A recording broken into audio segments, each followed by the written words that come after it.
Почитувам господине Битики, дека сте добар економист, никој не може да каже, но може да ви потврди дека сте неверојатно упорен човек, да излезете и на пораз од 18 пратеника да речете ќе ги продолжите добрите системски решенија на СДСМ, освен упорност, не можам да го квалификувам со некаков збор.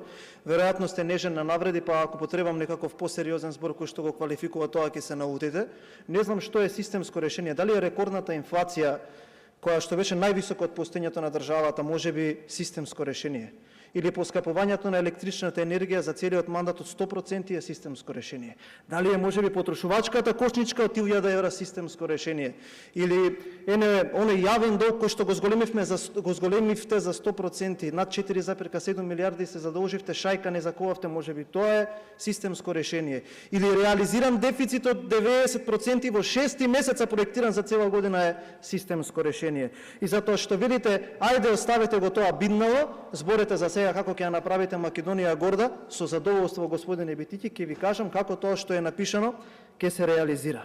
Зборите за милиардата. Како тоа некој се дрзнал од услови на опозиција да преговара и да донесе финансиски пакет кој што ќе биде реализиран за капитални инвестиции и ќе се реализираат инвестиции кои што ќе направат добро за оваа држава. За вас е несфатливо. Лие кога бевте опозиција, праќавте писма до меѓународните институции да не даваат поволни кредити во државата. И сега зборувате ќе се покача од долгот. Тоа е економски неписмено, а и сам знаете. Прво ќе има грејс период, второ е финансиски пакет, а не е целосен заем, и трето со домаќинско работење, со недавање на трети лица во рек или крадење на пари или носење торбици по политички партии, ќе се намали долгот и ќе се создаде фискален простор, можеби за тоа задолжување да не биде над 66%, како што кажавте вие, или 9 милиарди. И за тоа изважавте, тоа ќе го остава можеби на вашата неинформираност. Сега ќе ви кажам што друго ќе направиме.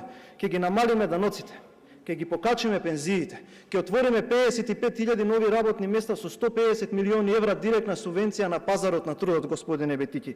Во капитални инвестиции ќе вложиме 3 милиарди евра за еден мандат, од кои што 250 милиони ќе бидат за сите општини, и тие ќе бидат реални капитални инвестиции, а не стотици милиони евра префрлани на ЕСМ, за да може Марковски компани, ваша добро позната компанија, тие пари да ги краде и да ги испумпува преку препишување на договори со трети лица. Понатаму ќе направиме поволна клима за бизнис и поволна клима за привлекување на странски директни инвестиции. Во програмата можете да почитате, се радувам на дебатите кои што ќе ги имаме, а ќе ви кажам еден начин како. Нема директорот на ТИРС да им бара проценти за да вложуваат, а за тоа да им отстапи субвенции. Така нема да се работи, а ќе се работи многу напорно и за набрзо од сега ќе видите и каков ќе биде тој финансиски пакет, и како ќе се покачат пензиите, и како нема да се лажат синдикатите, ќе добијат најсериозен социјален партнер во владата. Ви благодарам.